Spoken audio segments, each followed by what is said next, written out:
family placement team from Swindon Borough Council aims to help families through difficult times. The Encore staff will give support to keep family together, but where that is not possible, they call upon their A-team of foster carers. A life lived in fear is a life half lived. People like you can give a home for a child in need. So we are looking after about 260 children across the whole age range, 0 to 18.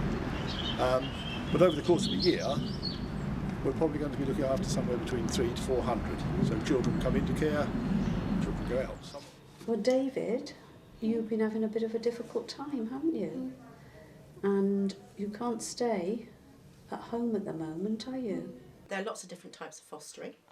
We've got emergency foster care, which is where a child needs to be accommodated at very, very short notice. It can be an hour's notice, it can be out of hours. I want you to take this little book with you, which is about a dog who couldn't stay with his family. As we'll see from David's story, he came into care at very short notice. We don't know at this point how long he's going to be in care.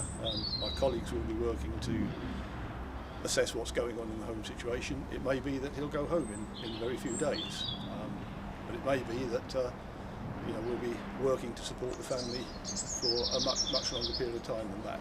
Meet the family placement team who stand at the forefront of the fight to protect and care for young people.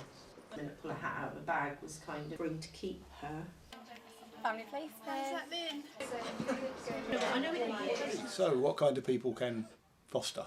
Well, there are actually very few automatic disqualifications from being a foster carer. Stating the obvious and say if you've got convictions for offences against children, we probably won't be much interested in you. But there are no upper age limits. We usually expect carers to be 21 or over, just because they do need a bit of life experience.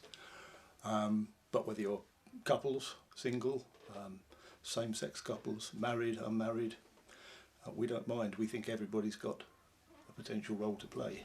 Lucette has been through all the stages of the process as a child in care, so she knows firsthand what is needed to be a good foster carer. Understanding and listening is the key and important thing to me, and actually treating me like their own, so I'm not out. And that's what does happen with my foster carers, because they do treat me as family. They will take me on holiday and they will treat me like a human being. After an emergency call-out, the next step is for the social workers to work with the parents and for the children like David to be taken into temporary care. Only then is the final decision made whether he should return home or be found a permanent foster family. And the plan would be for a lot of social work support to go in to looking at doing the work that needed to be done so that the child could return back to live with their birth family. And that's what happens in most circumstances. And we'll see with David later on that he kind of is accommodated into a temporary foster placement, have a little bit of a look at what that looks like. It's obviously very important that foster carers are very welcoming. It's very traumatic for children, so they've got an important role in trying to help children to feel comfortable. David meets the family that are going to look after him. Yeah? Okay, can I come and stay with us? We've got lots of fun things to do. Do you like dogs? We've got dogs at home. Lynn and Martin are new foster carers, taking on a young boy like David before Christmas. And to get him to take part in the family and just open up to us as well, which is very, very good. It's a challenge, yes, but if you can do it, it's lovely to see his face as well, see him smile when he's succeeded on something. And he thinks, I can now do that, like doing his shoelaces up for the first time. We're soon going to teach him how to tell the time. So we're waiting for that sort of next progression, isn't it? And the school has said he's perked up as well. So that is a bonus. But you can't move.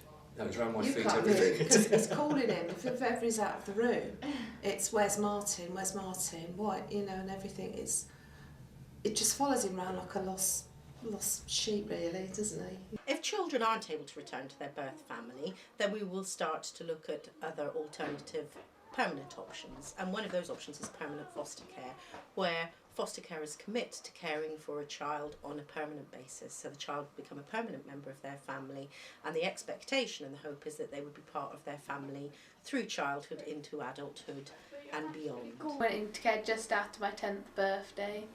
I was very overwhelmed by everything that went on, like from going to my first foster carers to then having to spend like half a year with them to then moving on, which is quite hard, but I did get the support afterwards. Moving into a strange new place can be frightening until you meet new friends and a family who make you feel warm and safe and part of their world.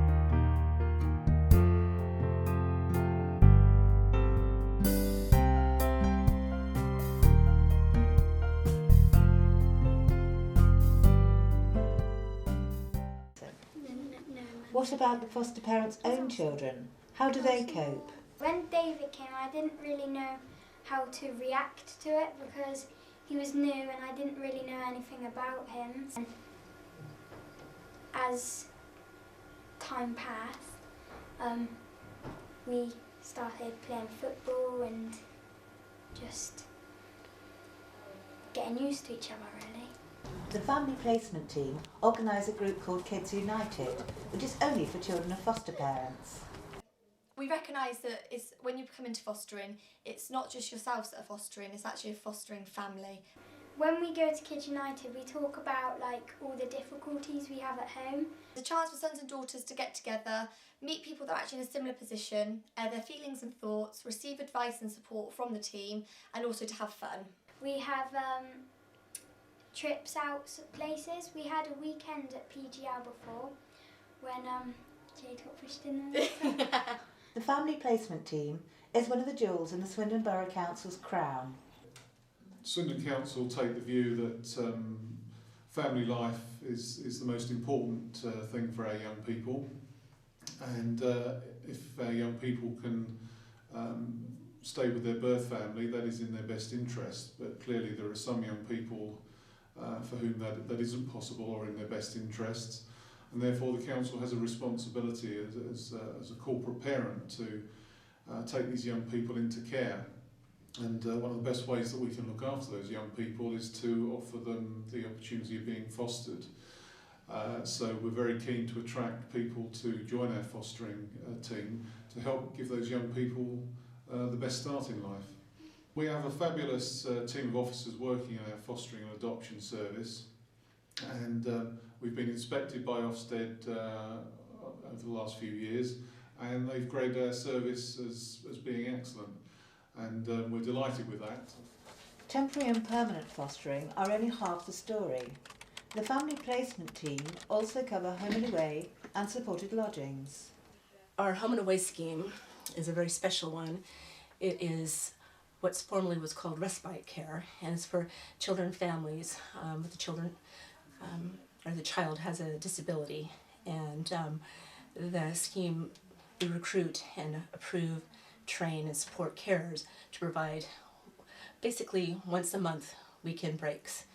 And it not only supports the family, giving them a break that they could use, but it also, what's nice about it, it's a real positive experience for the young people themselves, the children, because kids and young people with disabilities tend to be more inclusive and they don't have as many opportunities to explore the world. And so they get linked with carers that make a long-term commitment to them. So a lot of these links can last for years and years. So yeah, it's like, you know, she's just part of the family really, and Megan, you know. No, I treat her as a sister. And what about the positive relationship with Mum and the family and the impact for her? I do try to encourage Mum to go off on holiday, go out with her friends, just, you know, she knows we're all safe, doesn't she? How do you cope as a home and away carer with the special needs of a child with disabilities?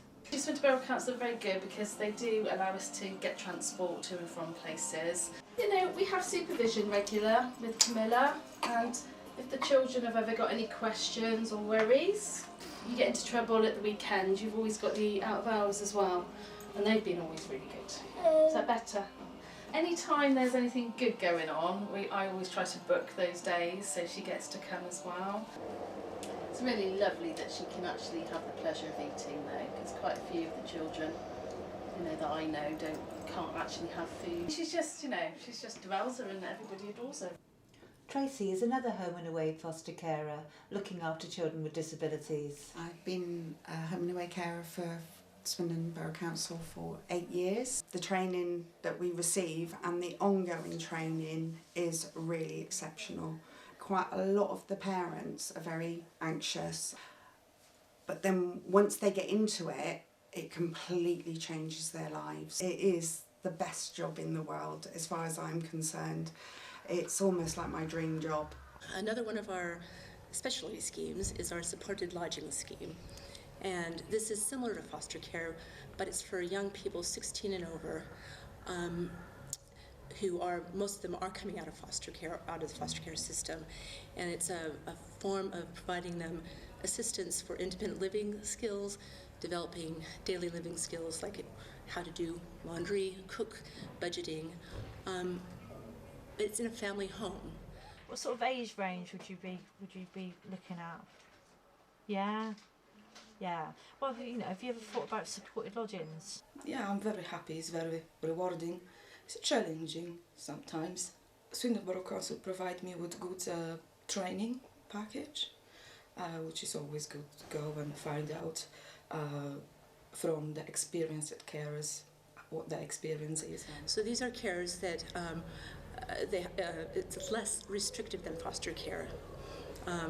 The young people are given more freedom and responsibility that gradually builds. We have coffee morning support groups. We are provided with 24/7 emergency duty service, as long as I have also my own link social worker, which is always on the end of the phone when I need her. Not to worry. That's it. Stay calm. And what I'll do is, what I'll do is I'll come round. Yeah, it is very rewarding on the end of the day when you less expect it and you have this little smile on the little card somewhere on the top of the fridge saying thank you. Can you be a somebody to someone?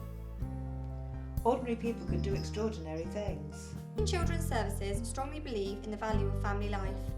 Most children thrive best in the care of their own birth families, and where a family has problems, we will do all we can to support parents in continuing care of their children within their own family network. Sometimes this just isn't possible, and it's at such times that we turn to our foster carers to provide children with a safe, secure alternative until arrangements for their future long-term care can be made. Foster carers provide a vital service to the community by offering support, stability to children in need of care through what is inevitably a traumatic and often painful period in their lives.